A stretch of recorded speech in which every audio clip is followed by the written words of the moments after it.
ibihe byiza kuri wowe unkurikirana. Ngushimira wowe wakoze subscribe kugira ngo ujye ubasha gukurikirana ibiganiro binyura kuri iyi YouTube channel. Amazina ni David Rwanda.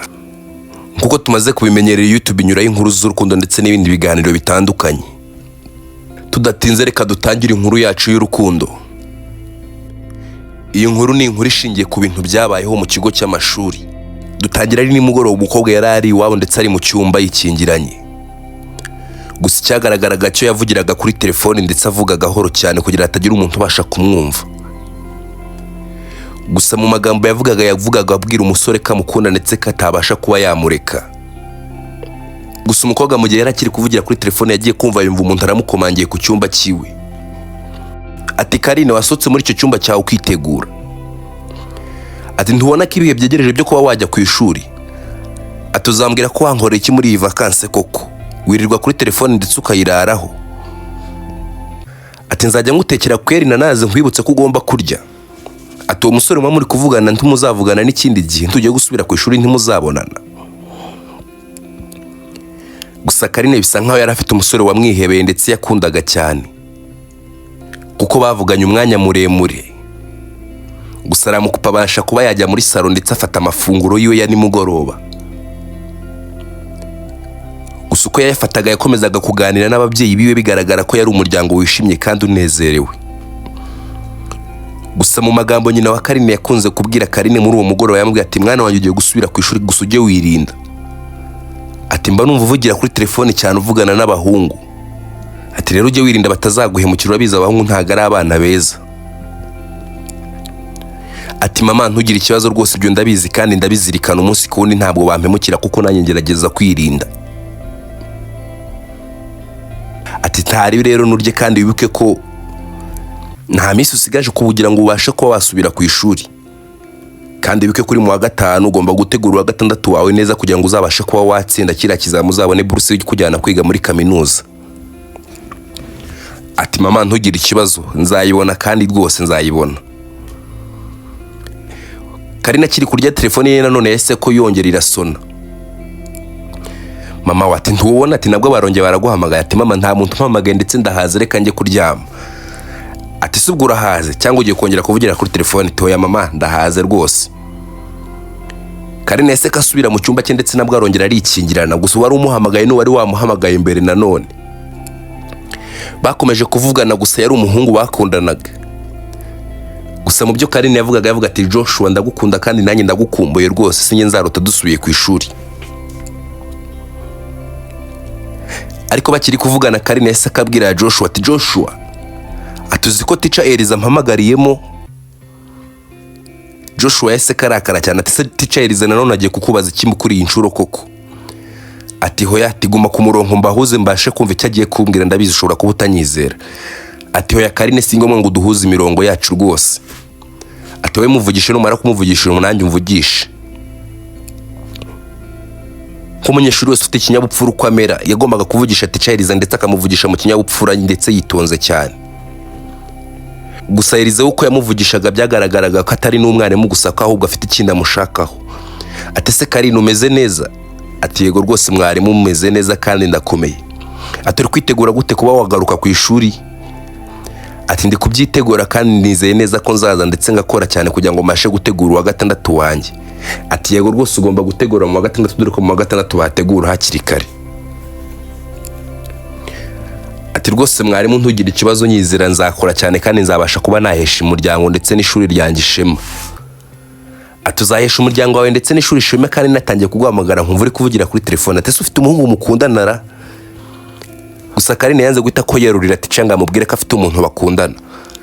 Ahubwo yaramubwiye ati hoya. Ati navuganaga n'abanyeshuri twigana rwose. Ati nizere ko nta muhungu ufite mukundana. Ati kandi ujye wibuka ko iteka ryose nkuzirikana. Ati mwarimu ndabizi ni inshingano zanyu kuba mwakurikirana abanyeshuri rwose. Ati sinibyo gusa njye nkwifuriza ibyiza Karine kandi nawe urabizi. Ati yego mwari none wandeka se nkaryama ko bwije. Ati se urate tukaguma tukavugana Karine. Ati hoya teacher bwije kandi ababyeyi ntabwo bishimira kubona umwana wabo avugira kuri telefone ninjoro. Ati sawa ntari Karine gira ibihe byiza kandi uryame neza. Ati murakoze cyane mwari. nuko mwarimu yahise akakupa Karine ndetse na Karine araryama arasinzira dore ko bwari bwije cyane. Gusa bukeye Karine yagombaga kwitegura dore ko igihe cyo gusubira ku ishuri cyari cyegereje, nta minsi irenga 2 yari asigaje wabo kugira ngo abashe kuba yajya ku ishuri. Byabaye ngombwa ko nyina amwicaza ndetse akamuganiza, akamugira inama ndetse akamuha impanuro za kibyeyi kugira ngo Karine azajye ku ishuri ndetse abashe kuba yakitwara neza. Ati Karine mwana wanjye ugomba kwitwara neza kandi ukibuka ko ari we mwana wenyine gusa dufite. Bityo rero nkuko nakomeje kubikubwira ugomba kwirinda abahungu ugategura ikizamini cyawe neza kugira ngo uzabashe kujya mu wa 6 umeze neza. Ati mama ibintu byose umbwira ndabyumva kandi ndabikurikirana rwose, tugira ikibazo nzaguhesha ishema rwose mama. Gusa ibyo Karine yabwirwaga na nyina byose ko byagaragaraga Karine yabaga byuva ndetse akabiha agaciro. Nubwo yari afite umuhungu wari waramuzengereje witwaga Joshua bakundanaga cyane dore ko umwanya wose ari we yawuhaga, ndetse mu biruhuko yavuganye nawe cyane dore ko nyina yahoraga amubwira ati ko mbona muhora muvugana kandi umuha umwanya mwinshi cyane uri hano, ubwo iyo uri ku ishuri ntabwo agutesha umwanya ukabura uburyo wiga. Ati hoya mama turigana ndetse twiga mu ishuri rimwe. Ati bamwita Joshua mama kandi ndamukunda. Ati ku myaka yawe wiga mu wa 5 watangiye kujya mu bintu byo gukundana koko. Ati hoya mama ati turakundana kandi nta kibi dukora pe, turi intangarugero mu kigo tugerageza kwitwara neza. Ati rero umwana wanjye ugiye kuba wajya ku ishuri uzitware neza kandi uzatsinde. Ati yego mama. Gusa nabwo akiri kuganira na nyina yagiye kubona nabwo Teacher Eliza aramuhamagaye. Mama warebye kuri telefone yabona ko handitseho Teacher Eliza. Ati Karine ujye uhamagarwa n'abarimu. Ati yego mama, ati uyu ni umwana mutwigisha kandi akunda kumpamagara cyane. Ati koko nkuko wabivuze ushobora kubura imfura nimba n'abarimu baguhamagara. Ati yego mama, ati n'abarimu barampamagara gusa nawe aracyari umusore. Ati subwo Kari umwarimu w'umusore abagushakaho iki ko n'ejo numvisha guhamagara muri kuganira. Ati mama buri gihe yampamagaye ambwira ko agomba kunyitaho nk'umunyeshuri wiwe nta kindi. Ati rero mwana wanjye ujye wirinda abarimu kuko hari abarimu badafite ikinyabupfura. Ati abarimu bose ntago ari inyangamugayo. Ati nubwo abo umwe agatukisha bose ariko ndabizi hari abarimu baba bakeneye kugira ngo batakaze ubuzima bw'abanyeshuri babo bitwaje ko ari abarimu. Ati mama ndabizi kandi uyu Eliza ndamwize nta kibi yankorera. Ati ibyo abambaza n'iby'amashuri nta bindi. Ati sa nta kibazo mwitabe. Gusa Karine kitaba Teacher Eliza yasambwe ati bite mukunzi. Karine yase katungurwa ndetse na nyina natungurwa cyane barikanga ati mwari ati ngo mukunzi. Ati yego buri ati Kari abari nabanje bose nigisha mbafata nk'abakunzi banye ntutekereze ibindi rwose. Ati ahubwo da. Ati mwaruzi ko nari nikanze ati nanibaje ko ntutangiye kunyita umukunzi wawe binshanze rwose. Ati hoya Karine tuza ntukajye ugira ikibazo. Ati se nubwo nabo umukunzi wawe hari icyo byaba bitwaye. Ati mwari ntabwo pe byaba bigoranye kubona umunyeshuri nkanjye w'imyaka mike cyane akundana nawe kandi we nabonye barakoze. Ati se mwari kudashaka. Ati Kari ntugire ikibazo rwose. Ati niwe ndindiriye banza urangize tubashe kuba twashakana. Ati hoya rwose mwari ati nge nindangiza secondaire zatanjya kwiga kaminuza. Ati rero iyo kaminuza ntugire ikibazo zakurindira rwose. Ati imyaka namaze se ko kwihanganira imyaka ino kiga kaminuza byananira. Ati ariko mwari nizere ko uri gukina atari seriye. Ati se biteguye gute kuba waza ku ishuri? Ati ndabyiteguye ndetse ejo buzacya mpita konza rwose mwari. Ati nagukumbuye rero sinzagutegereza. Ati kandi nugera ku ishuri uzahite kuza kundeba. Ati ariko nizere ko nzagusanga muri staff y'abarimu. Ati hoya Karine. Ati ariko wibuke ko mba imbere y'ikigo. Ati hoya. Ati mwari kuba nasohoka ikigo rwose nkaza kukureba iwawe ntabwo bishoboka. Ati subwo nasaba metero n'urushya mubwira ko ngiye he koko. Ati hoya twabipanga we nkamugusabira urushya nkamubwira ko ari ahantu ugiye. Ati rero ugahita uzukaza kunsuza. Ati se nta nubwo nkumbuye Karine. Ati hoya Teacher ndi kumva uri kubishira ku rundi rwego. Ati nge ngukumbuye nk'umwarimu wanjye. Ati nta bindi rwose. Ibindi ntabwo nta nubwo mbitekereza rwose. Ati Karine ati ntugire ikibazo. Ati ntubizi ko ndumureza wawe ko nta kibi nkwifuriza. Ati hoya Teacher ndabizi ko uri umurezi wanjye kandi nimba uri umurezi wanjye mwiza nkurikije n'ibyo uhora utubwira ndumva rwose kuba nazi wawe rwose bitari ntabwo bishoboka ntabwo byashoboka. Gusa Teacher Eliza yumvishije neza ko Karine yamara amajahita ko yigarura ati kabisa n'abanyeshuri bameze nkawe mbashaka bihagararaho. ati Karine ati nivugiraga nanjye ntabwo nakemera kuza mu rugo urumva ko naba ndi gutakaza karite yanjye y'uburezi. Ngatawi teachers tuzi ko wari unteye ubwoba ati nari ntangiye kukwibazaho rwose. Ati hoya Karine ati nta mpamvu yo kunyibazaho rwose. Ati gira vuba rero witegure nituze ku ishuri kandi nanjye kuri uriya mugoroba muzaza ku ishuri nzaba mpari ndi gufasha ba metroni kubakira, nzagutumaho umunyeshuri uzubashe kuba wansuhuza. Ati hoya teacher ati singomwe ngo ntume umunyeshuri nge nzaza kukwirebera rwose. Ati wow ati ntiwumva ko utangiye gukura ko utangiye kumenya ubwenge. Ati nta kibazo teacher ati nzaza kukureba. Gusa bukiye bwaho Karine cyari cyo giye kugira ngo abashe kuba yajya ku ishuri ndetse yasezeye iwabo. Gusa gisezera iwabo ntabwo yigeze ahamagara Joshua ngo amumenyeshe ndetse amubwire ko agiye kuba yajya ku ishuri, dore ko yatekerezaga ko bari buze guhurira ku ishuri kuko baranakundanaga kandi biganaga mu ishuri rimwe. Yumvaga ko rero nta mpamvu yo kuba yamuhamagara. Yageze ku muhanda ndetse atega bisi dore ko yari ari kumwe na nyina. Gusa agiye gutega bisi nyina yahise akamubwira ati se Karine ko mbona hari umuhungu witwa Joshua wantesheje umutwe kukwandikira message wabanjije ukaza ukamwitaba. Ati mama ndi muri bisi kandi ugiye kuba yagenda rero si ngombwa turaza kuvuganira ku ishuri ni wa wundi nakubwiye. Ati mu kwitabire se. Ati nta kibazo mama munyitabira umubwire ko nagiye kandi ko turi buze guhurira ku ishuri. Nuko nyina wa Karine yahise ko yitaba Joshua. Ati bimeze bite musore? Ati ni sawa rero Karine yagiye ku ishuri yambwiye ko muri buze guhurira ku ishuri dore ko mwigana.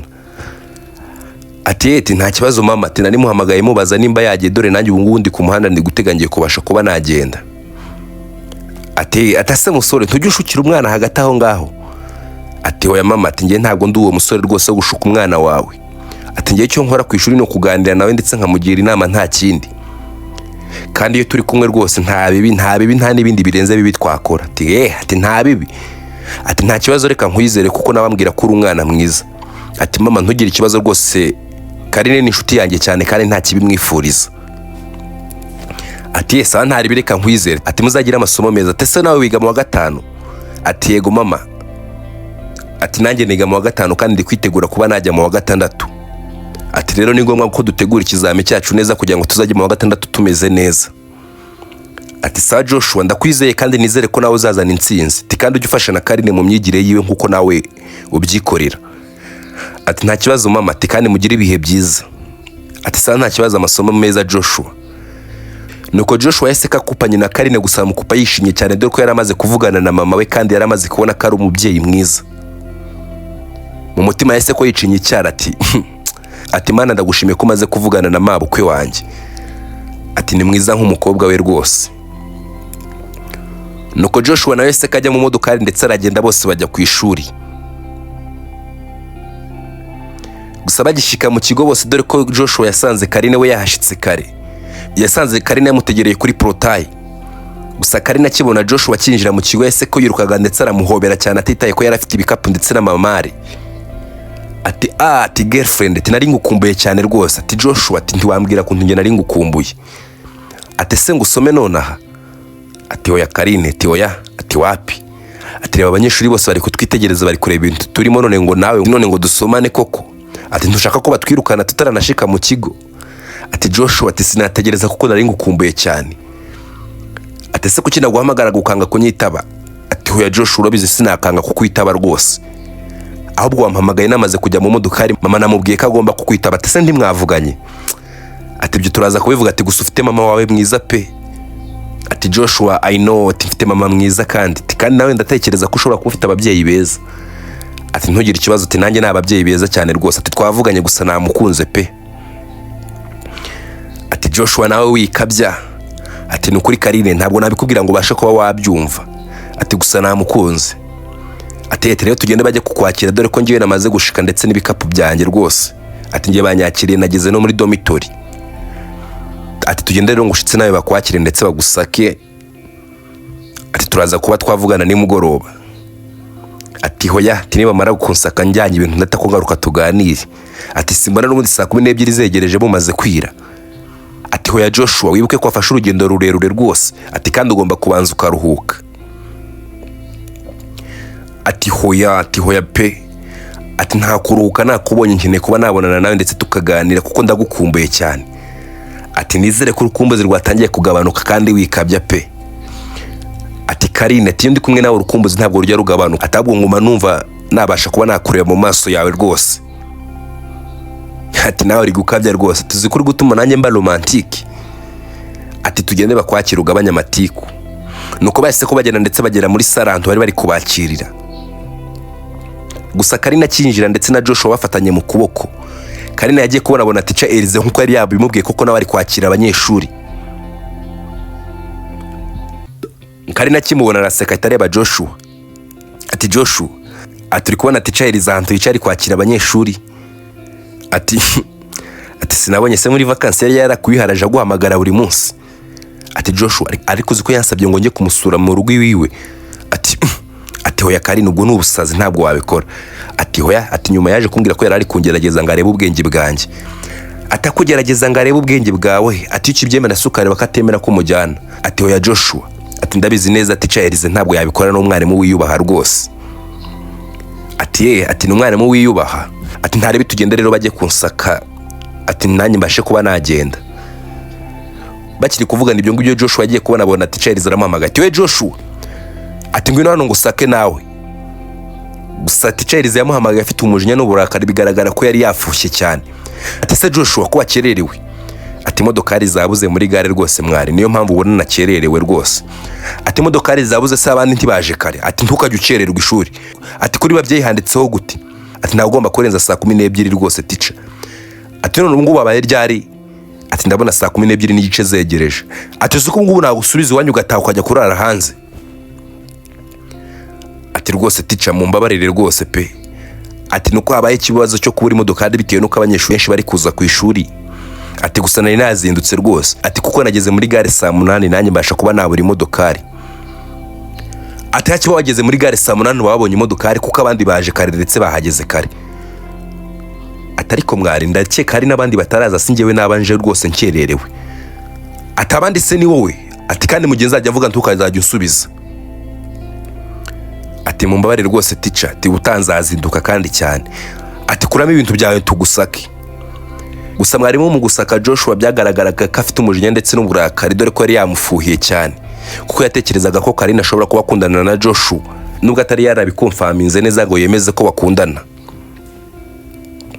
Nuko yasatse Joshua ndetse amushiraho amananiza menshi cyane akajya amubaza ibintu byinshi cyane.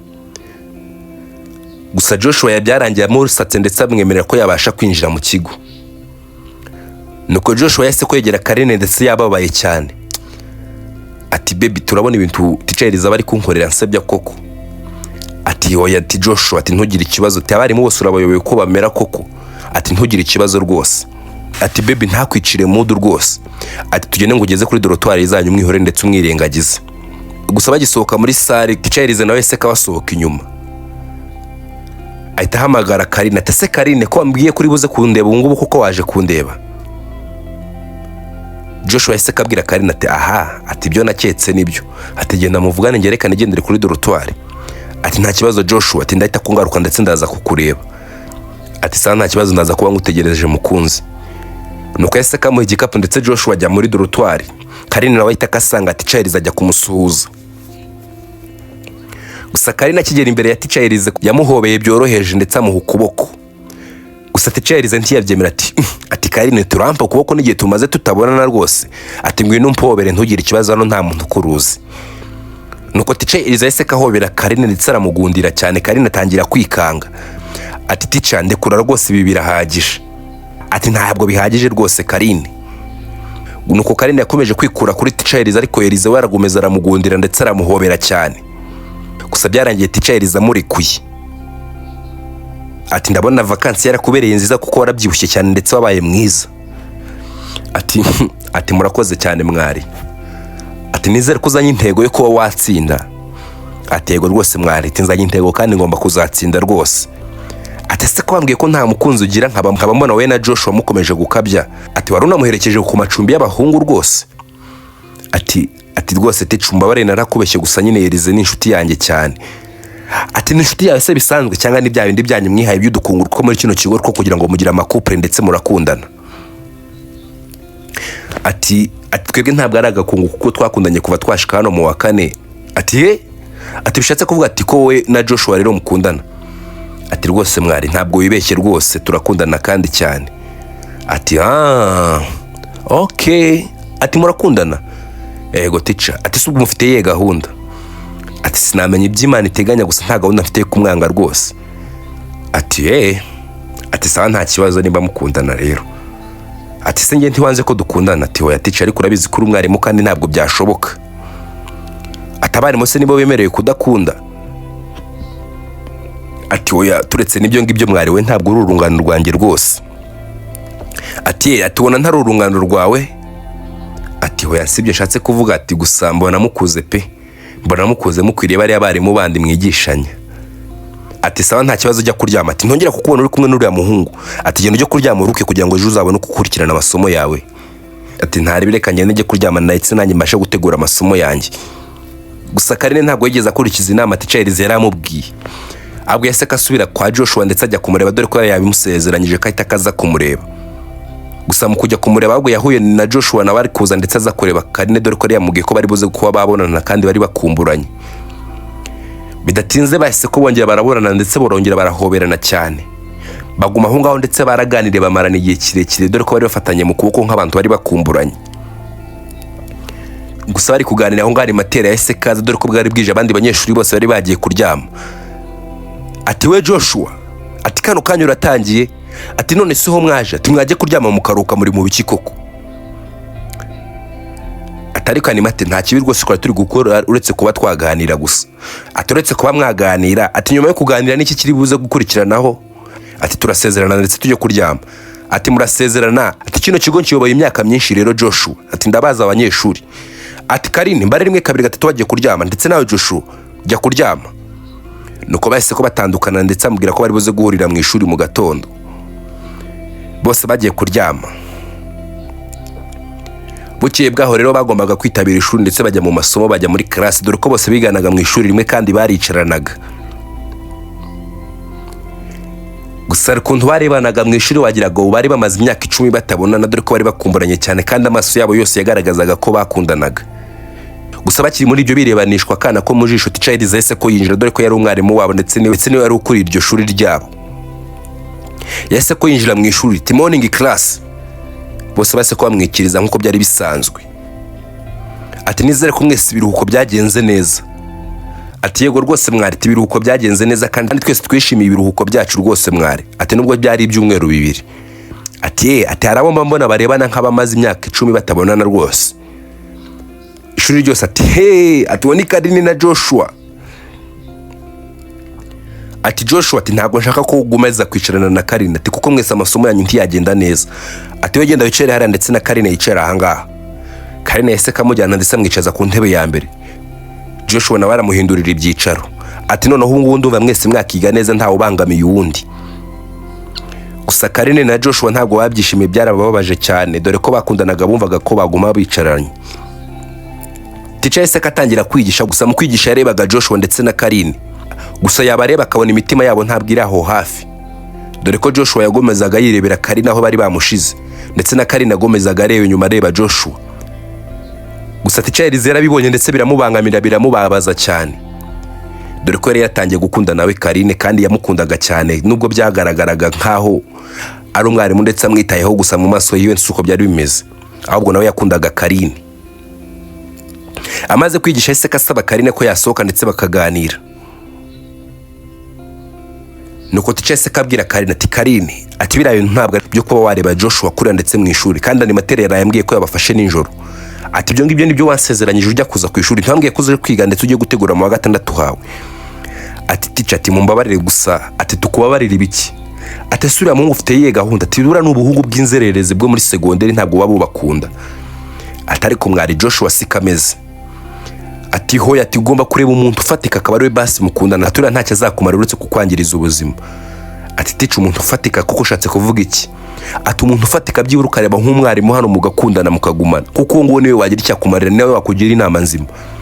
Ati subwo teacher urumva ari byo kuba nakundana n'umwarimu koko? Ati hoya. Ati kandi Karine ejo ndagushaka ejo uzaze kundeba mu rugo. Ati hoya teacher ariko nagusezeranyije ko ibyo ngibyo rwose bitashoboka ko ntabikora. Ati hoya tuzazara ibintu ushaka kukubwira kandi by'ingenzi. Ati kandi sinkubwiye nkubwire none aho bitekerezeho. ati none nimugoroba muri etide ndaza kubigisha kuko mfite amasomo menshi ngomba kubigisha kugira ngo muzajye mu wa gatandatu amasomo yose mwarayarangije. Ati rero ugomba kuba wafashe umwanzuro ndetse ukaza kumbwira. Ati nta kibazo rwose mwari, ndaza kukubwira. Bakiri muri ibyo ngibyo bakiri kuganira ndetse bahuje urugwiro, Joshua nawe yaseka asohoka mu ishuri. Gusa kisohoka asanga mwari bari kuganiriza Karine, biramubabaza gusa yanga kwirirwa bitinda hambacaho ndetse aragenda. Gusa Karine kwihomera byaramunaniye, yabwiye se kahamagara Joshua ati Joshua tumeze neza. Ati Karine ntugire ikibazo rwose meze neza. Gusa ati Charles byase ko bimubabaza cyane. Ati Karine ati ngenda bandi kuvugana nawe ugahamagara uriya munyeshuri, atuzi ko uri kunsuzuguza mu bandi banyeshuri, atubiye ko ndi mwarimu wawe. Ati tica mu mbabarire rwose namubazaga nimba ameze neza gusa nta kindi. Ati sawa nta kibazo. Karine yaseka asezera ati tica wanyemera basi ngasura mu ishuri. Ati nta kibazo subira mu ishuri kandi ukurikirana amasomo yawe neza. Ati sawa nta kibazo rwose mwari. Charles yaseka agenda ndetse ajya muri staff. Gusa Karine nta kindi yagomba gukora, yaseka agenda kureba Joshua kugira ngo abashe kuba yamwisobanuraho ndetse amubwira ibyo Charles abashije kuba yamubwira. Yaragendetse areba Joshua yamusanga aho yari yicaye ku dutebe hanze. Ati Joshua nizere ko utandakariye. Ati Karine nta mpamvu rimwe mfite rwose yo kuba nakurakarira. Ati kandi uriya ni mwarimu wawe, ati rero yemerewe kuba yagukorera ibyo ushaka byose. Ati kandi njye urabizi ndi umunyeshuri usanzwe. Ati ndi inzererezi nk'abandi rwose, ati njye nubwo tutakundana ati Charles yakwitaho rwose. Ati Joshua tuzi ko utangiye kuntera ubwoba. Ati wivuga gutyo rwose Joshua. Ati subwo nguko ushatse kuvuga iki? Ati Karine ndagukunda cyane mafite n'ubwoba bwo kuba nakubura rwose. Atari cyo ntangiye kubona abarimu babyivanzemo rwose ngira ubwoba. Ati uko ushobora gutandetse bakanyirukana muri kino kigo kubera uriya mwarimu. Ati ntangiye kugira ubwoba Peter, ahubwo ndumva ibintu by'urukundo twabireka twese tugakurikirana amasomo yacu. Ati ukareka bakwitaho bakaba bakwitaho kuko ngiye ndi kubona ntangiye gucika intege rwose, nta mbaraga mfite zo kuba nahangana. Ati Joshua ati zo kuba wahangana iki se koko kandi? Gusa Karine yahise ko yanga kuba yabwiza Joshua ukuri ndetse amubwire ko Charles yamusabye kuba yajya kumusura. Yaracecetse arabimuhisha, yabonaga Joshua ari muri situation mbi ndetse yatangiye gutekereza ko nabwira Joshua ko Charles yamusabye kuba yamusura biri mu mubabaze cyane, akabasha kuba yamwanga. Rero yabigize ibanga yanga kugira icyo amubwira muri ako kanya. Ati Joshua urabizi neza nanjye ntabwo nagusiga rwose. Ati kandi uriya mwarimu Elizabeth nta bindi abambwira birenze rwose Joshua. Nyamaraga Joshua wese ibyo ngibyo yabonaga byinshi. Ati Joshua ntugire ikibazo rwose ndahari ku bwawe kandi ntabwo nzigera ngutererana. Gusa bakiri muri ibyo ngibyo baganirira ndetse yagiye kubona Charles aragarutse, dore ko amasaha yo kwinjira mu ishuri yari yageze. Ati we Karine na Joshua ati muri kumva nta soni mufite? Ati murabona amasaha yo kwinjira mu ishuri atageze koko? Joshua yari afite umujinya ndetse n'uburakari, dore ko yatangiye kubona ko Charles atangiye kumwinjirira cyane. Atari ko teacher ndabizi neza ko utari metron. Ati rero ntabwo ushinzwe kuba wadusaba kuba twakinjira mu ishuri. Teacher Elize dore ko nawe yari umusore ndetse afite amaraso ashyushye cyane, byahise ko bimubabaza cyane. Ati Joshua ati numbwiye gutyo? Joshua gusa yabonye ko avuze amagambo mabi cyane ndetse abasha kuba yakigarura, ariko ntacyo byari kuba bigitanze. Ati hoya teacher ati siwe nabwiraga abo nanishatse kubabwira ngo reka twinjire natwe tujye mu ishuri rwose, ati mutubabare kuba twakerereje. Ati Joshua ati we ngusange muri staff. Ati kandi Karine nawe subira mu ishuri vuba. Gusa Joshua yahise kabona ko ibintu biri seriye cyane kandi ko bishobora kuba byamukoraho. Nuko Joshua yahise kagenda ndetse ajya muri staff. Gusa Joshua yari umuhanga cyane ndetse n'abandi barimu bari bamuziho ubuhanga kuko yaratsindaga cyane. Naho Karine we yahise kasubira mu ishuri. Nuko Joshua yahise kajya muri staff ndetse akigera muri staff yasanze abarimu bose kuko bari muri break, bari batarabasha kuba bakinjira mu mashuri yabo ngo bajye kwigisha. Abarimu bose bahita kubaza Joshua ati Joshua yenze bite ko mbona uje muri staff uje kureba iki? Ati Charles niwe umbwiye ati nitabe hano sinzi ibyo ashaka kuba yambwira. Ati se Joshua ko twari tuzi ko rinda kemwa mu mico no mu myitwarire byageze gute tutatubwira ko utangiye gukora amakosa?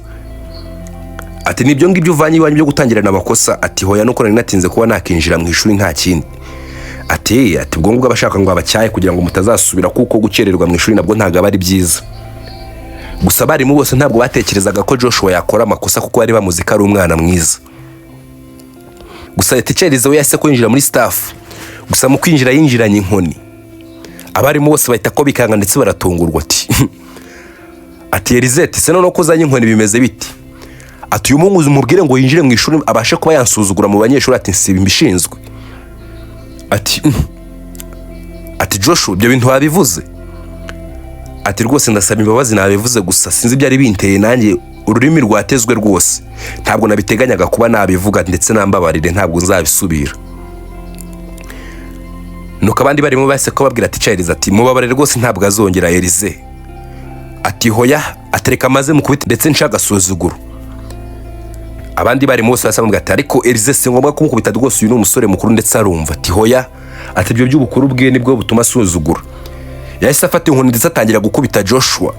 Dore ko yaranamufitiye umujinya n'uburakari kuko yari yaramaze kumenya ko akundana na Karine kandi nawe yakundaga Karine. Nuko yakubise Joshua cyane ndetse aramubabaza. Mukumara kumukubita yahise akambwira ati subira mu ishuri ndetse nzongera kubona wakererewe mu ishuri nzagukubita ndetse by'intangarugero ndetse nzakwirukanisha. Joshua yanze guhita asubira mu ishuri kuko yarababaye cyane abwo yahise kajya muri dormitory zabo ndetse agumayo. Gusa Karine mu kuguma mu ishuri yategereje Joshua kaza ndetse aramubura. Atangira kuba yahangayika cyane ndetse n'agahinda kenshi cyane yibaza aho Joshua yaba yagiye. Kandi Karine yatangiye kuba yakishinja amakosa. Dore ko atari yabwiye Joshua ukuri ko Teacher Elise yamusabye ko yazaza kumusura. Kandi ikindi ntiyigeze abwira Joshua ko yatangiye kugirana imishikirano ikabije we na Teacher Elise. Atangira gutekereza ko Joshua yaba yabimenya akaba ariyo mpamvu atagarutse mu ishuri. Karine nawe kwiga byaramunaniye. Abwo yahise kasohoka ndetse atumizaho Joshua. Gusa mu kumutumiza Joshua yanze kuba yamwita yarababwiye ati mugere mubwire ko ndahari ko ndi busy hari utwo ndimo. Karine umwana yaratumye kugira ngo abashe kuba yagenda abwira Joshua kari kumushaka. Uwo mwana yahise kagaruka ndetse aramuhakanira amubwira ko Joshua dahari atari kuboneka. Nuko Karine yatangiye kugira ikibazo ndetse atangira kwiheba cyane atekereza ko Joshua yaba afite ikibazo kiri sereye ko yaba yamuvumbuye. Karine kwiga byatangiye kumunanira ndetse yiga adashize umutima hamwe. Dore ko na nimugoroba yongera atumaho Joshua kugira ngo abashe kuba basi yamusobanura ndetse amubwire ukuri ku byiwe na Teacher Elise. Gusa Joshua ntabwo yigeze amuha umwanya. Kandi Joshua yakomeje kumubwira ko ari busy ko hari ibyo arimo.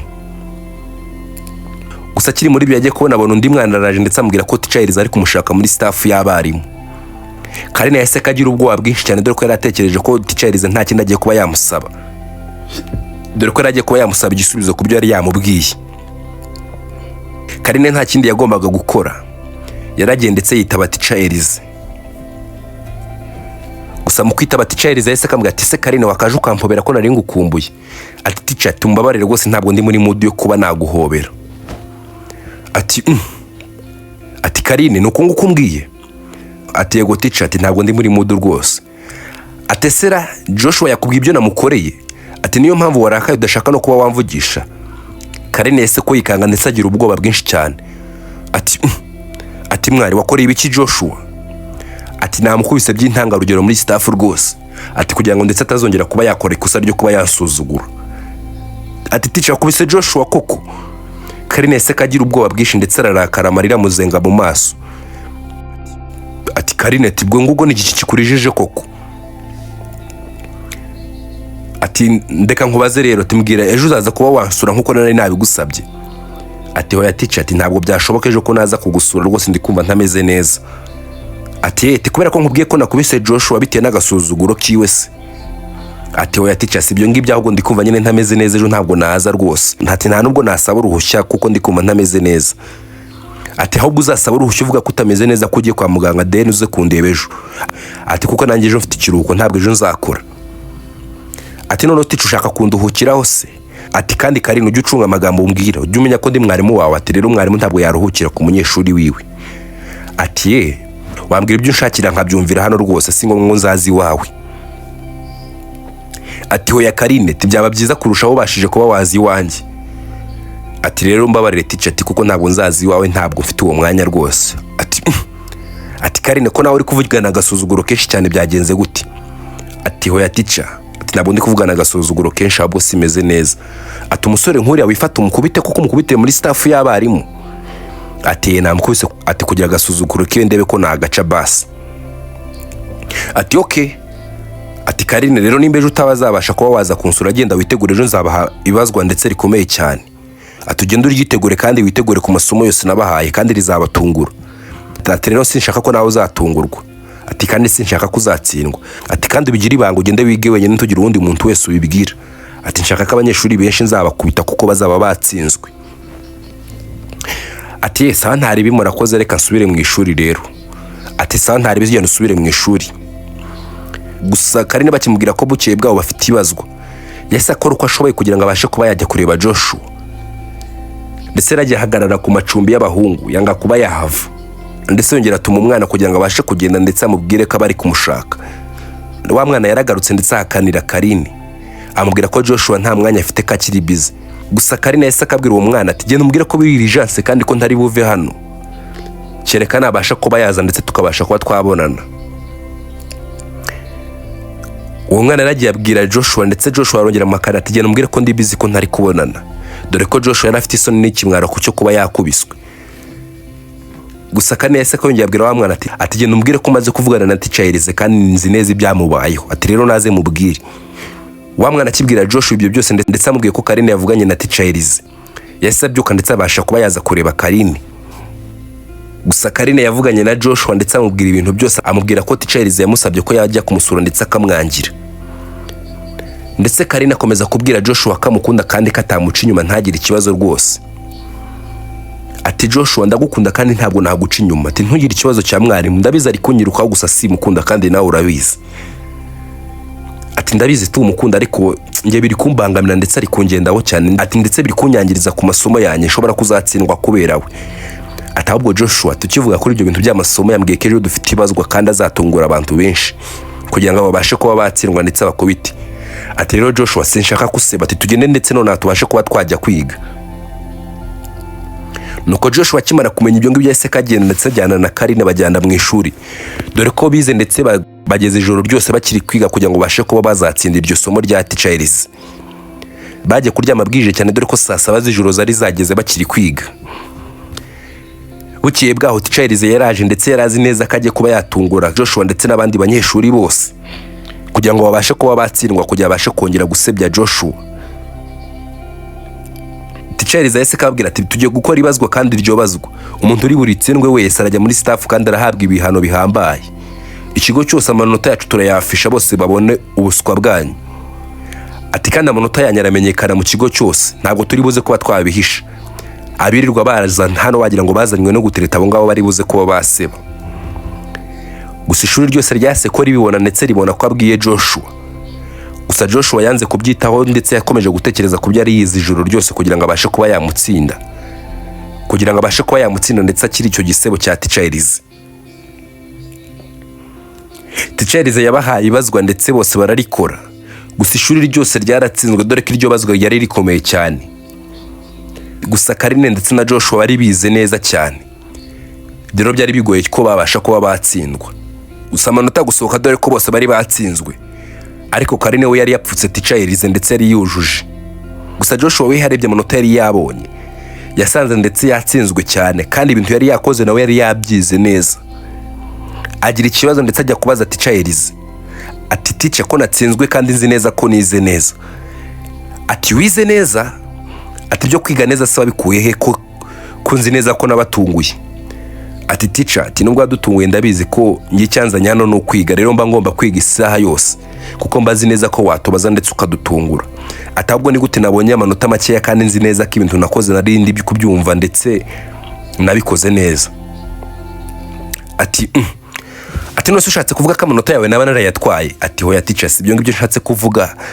Ati ahubwo niba bishoboka mwanyemerera nkabona urupapuro rwanjye nkabasha kuba narekrama. Ati hoya. Ati Joshua ati nta mpamvu nimwe yo kuba warekrama wowe. Ati kuko amanota wabonye urayakwiye kandi watsinzwe nk'abandi bose. Ati rero ntukomeze kunsakuriza ndetse jya mu ishuri. Gusa n'abandi barimu bose babonye amanota Joshua yari yabonye ndetse birabatungura cyane dore ko bari bamuziho ubuhanga. Dore ko Joshua yari yatsinzwe cyane kandi bose bari bazi ko ari umuhanga, bari bazi ko atsinda. Karine nawe byaramutunguye cyane kubona Joshua yatsinzwe. Ndetse yagiye kumureba amaze ati se Joshua byagenze gute? Ati ibintu wize ejo ntago ari byo wasubije. ati Karine ati nibyo nasubije ahubwo sinzi icyo Eliza nshakaho rwose ati nkomeje gutsindwa kandi nzi neza ko nari nagerageje ati kandi nari nize neza rwose ntacyo ntari nakoze ati ati nose waba watsinzwe gute ati simbizi namusabye n'impapuro zanye kugira ngo mbashe kuba narekarama yabyanze ati se wajya ukajya kumurega muri staff ndetse ukavuga ikibazo cyawe ukavuga ko yanze kurekarama ati nanjye ndi kubona ari byo ndibuze kuba najya gukora ati ariko mbere yuko ujya kurekarama wongera ugende umusaba urupapuro rwawe nuko Joshua yahise kagenda ndetse asubira muri staff ajya gushaka Teacher Elize kugira ngo abashe kuba yamusaba urupapuro rwiwe ndetse abashe kuba yareba amanota ye kugira ngo abashe kuba yarekarama gusa Teacher Elize ntabwo yigeze amuha umwanya ahubwo yakomezaga kumukanga cyane ati se ushaka ko tukwirukana ati ngiye kujya kwa master ndetse mubwira kwirukane kuko ukomeje kunanirana ati mu gihe nakubwiye ko abonye 0 nibyo ngibyo ntaga amanota yawe akwemerera kuba warekarama atari ko Teacher nzi ko umuntu iyo yatsinzwe arekarama kareba neza ko ntacyo baba bamwiciye ati wowe ndabizi neza bitewe n'uburugo mufite muri iyi minsi ndetse no kwirirwa birukanka mu bakobwa ati nta mwanya ufite wo kuba wakwiga ati rero watsinzwe kandi genda ati se ushaka kongera kukurega muri staff nuko Teacher Elize yahise kagenda ajya kwa directeur w'ikigarega Joshua amubwira ko ari gutsindwa kandi atsindwa cyane gusa directeur nawe byaramutunguye kuko yarazi ko Joshua ari umuhanga ati Teacher ati se ko nzi ko Joshua ari umuhanga yaba yaratsinzwe gute ati hoya ati Joshua asigayirirwa mu bakobwa aganiza abakobwa ninjoro ndetse ashobora kuzatuma ikigo cyacu gitsindwa ati se gitsindwa gute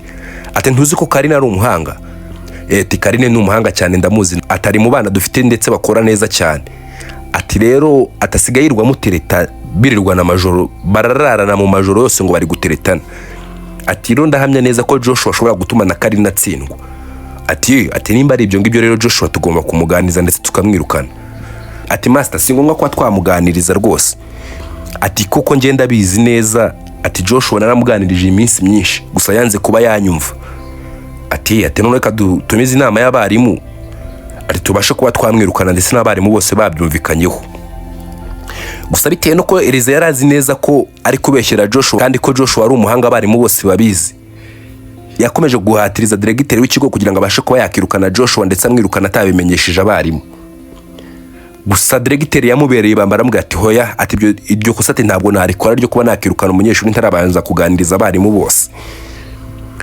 nuko yahise katumiza inama y'abarimu y'igitaraganya ndetse abasaba ko baza kugira ngo bige ku kibazo cya Joshua abarimu bose baraje ndetse abageza yitekerezo cyo kuba yakirukana Joshua gusa abarimu bose ntabwo bigeze babyumvikanaho dore ko bose bamusamiye hejuru ati hoya master ati umwana w'umuhanga nkuru ushaka kuba wamwirukana ati yego kuko amazi iminsi asuzugura Teacher Elize kandi ntabwo turira abana b'indiscipline rwose gusa abandi barimu bose dore ko bari bamaze kumenya ko Teacher Elize ndetse na Joshua bahurira mu makesi menshi atari ko master wagakwiye kumenya impande zombi ati Teacher Elize ndetse n'uriya muhungu bamaze iminsi bahurira mu makesi menshi ati se niwe wenyine gusa bagirana ibibazo ati ko twikebe tugenda kwigisha mu ishuri ry'iwe tugasanga umwana nta kibazo ndetse kakurikirana amasomo neza ati Teacher Elize ahubwo mwagenzuye neza mukamenya nimba atari we kibazo nuko master nawe yatangiye kubitekereza ati Metron ati se Karine hari kibazo mwaba mufitanye mu kibazo cya dorotwari ndetse n'imyitwarire ati ngenda tekereza Karine nta kibazo dufitanye rwose nuko yahise kabazana ni matera amubwira ko Joshua nta kibazo bafitanye gusa ni matera amubwira ko abizi neza ko bakundana gusa kuba bakundana ntacyo bangiriza ndetse nta namakosa bakora nuko master yahise kasaba ko bagenda bakazana Karine ndetse na Joshua muri staff nuko Metron yahise kagenda azana Karine ndetse na Joshua gusa mu kubazana yahise kabajyana ku ruhande arababwira ati rero master abahamagaye ati kandi ibintu abahamagare ndabizi neza n'iby'urukundo rwanyu ati Karine ati nugera hariya muri staff wirinde kugira icyo uhisha uvugisha ukuri ati ndetse nimburi Elize nimba yaragerageje kugutereta ibyo nabyo bivuge ati kuko nutabivuga ati birarangira Joshua wamwirukanye ndetse umwicire kariyeri yiwe yo kwiga nuko bahise ko babona ko ibintu biri sere ndetse baragiye bagera muri staff y'abarimu bakiyagera directeur yahise kabaza Karine ati Karine bimeze neza ati yego rwose master ameze neza ati Joshua wowe amakuru ati nanjye amakuru ni meza rwose directeur yahise kasaba Teacher Elize ati se Teacher Elize ati wanyemerera ukanzanira impapuro z'abanyeshuri bose ku yariri abazwa ari wabahaye Teacher Elize yahise kagira ubwoba ati nazisize mu rugo ati hoya ati ni gute uzisiga mu rugo ati se dutuma umuntu agende kuba yazikuzanira ati hoya ati nta kibazo, ati nta mpamvu yo kuba wazizana, atabwo nshobora kuba ntazi ahantu nazishize. Ati ni gute umwarimu nkawe uri professionnel abasha kuba yayoberwa ahantu yashize impapuro z'abanyeshuri bakoreyeho ibizami? Ati genda ushake neza ndetse ushake mu bintu byawe byose. Ati metero nimufasha kuba yashaka mu bintu bye byose. Gusa metero nakigenda ndetse akigera mu meza ya mwarimu ese kazisangamo zose. Ati Elize, ati nimba ari wibeshye rwose impapuro zawe ngizi. Elize yatangiye kugira ubwoba ndetse ashyuye ubwoba cyane. Bahise kubaho undi mwarimu wigishaga mu wa gatandatu. Ati wadufasha ukagenzura impapuro z'uriya muhungu Joshua amanota yabonye ukareba n'ibintu yasubije ko bihura. Umwarimu yahise kagenda ndetse aragenzura. Gusa akiri kugenzura directeur yahise kabaza Joshua, ati se Joshua, ibyawe na Karine ndi kumva ni ibiki? Ati master, ati byo nemera ndetse ntanahakana imbere y'aba barimu bose nge none. Ati nuko nge na Karine dukundana. Ati gusa nta bindi nge na Karine dukora rwose. Ati sowe Karine, ati we bimeze biti? Ati ngewe na Joshua rwose directeur turakundana nkuko abivuze. Ati gusa Teacher Eliza ahora ngendaho ndetse yansabye no kuba najya kumusura ndamuhakanira. Ati Teacher Eliza yagusabye kuba wajya kumusura? Eliza ese ko yitanguranwa ndetse avugana n'urusaku rwinshi cyane. Ati Karine, ati wajya ugira discipline? Ati ngewe urabona ndi umwarimu wo kuba naza nkakwandavuriraho ndetse nkagusaba kuba waza kunsura? Ati se teacher, ati ngewe urabona naza kukubeshyera kugira ngo nkire koko? Ati warabinsabye ndetse n'ejo waraje ndetse n'iribazwa twakoze wari wabimbwiye neza ko tuzarikora. Ati Elize, ati usigaye ukopeza abanyeshuri? Ati rwose master, uyu mwana ari kubeshya ntabwo ibyo bintu nabikora. Gusa Elize akiri guhakana yagiye kubona wa mwarimu wari babwiye ngo checking impapuro. Ati ese delegite ko mbona ahubwo Joshua na Karine banditse ibintu bimwe, nkaba mbona Joshua yarabonye 0 Karine akabasha kuba yakuzuza rino somo byo ahubwo nta kibazo kibirimo. Nuko yase kazanira impapuro master ndetse nawe arareba arumirwa. Ati Elize, ati n'uru rwego ugezeho rw'imyigishirize? Ati leta yacu yagutunga kugira ngo yimarire iki mu gihe utangiye gukora bino bintu? Ati gutya ngiye kwandikira Karine ndetse kabasha kuba kakwirukana. Ati kuko bino bintu ntabwo bikwiriye mu bigo by'amashuri. Nuko Elize yatangiye gusaba imbabazi gusa ntacyo byari gutanga dore ko bari bamaze kuvumbura ko ari umwarimu udashira imbaraga mu burezi ahubwo bashaka gushuka abanyeshuri. Ati Elize bishatse kuvuga ko uretse uyu nguyu Karine wakunaniye hari n'abandi bana benshi muri kino kigo wagiye ushuka? Ati hoya rwose delegite, aturabizi ndetse ndi umwarimu mwiza witwara neza. Ati umwarimu mwiza, ati umwarimu mwiza abanyeshuri bamwe amanota abandi akayabima. Ati hoya rwose master, ati rwose ni mumbabarire. Ati hoya, ati wowe ugomba kwirukanwa. Nuko delegite yahise kabwira Karine ndetse na Joshua, ati Joshua, ati mukomeze kwirinda kandi mwitwararike. Ati kandi Karine rwose ndagushimira ko waritwaye neza. Ati mugende mukomeze mukundane kandi mwige cyane. Naho we rwose Elize ngiye kuba nakwirukana muri kino kigo. Nuko Teacher Elize bahise ko bamwirukana mu kigo cy'amashuri. Naho Karine ndetse na Joshua bakomeza barakundana dore ko abari muri babishimiye kandi master yarabizi neza ko ari abahanga. Inkuru yacu y'urukundo nahangaha irangirira. Kwibutsa gukora subscribe wowe utarayikora kugira ngo ujye ubasha kunkurikirana kuri David Rwanda.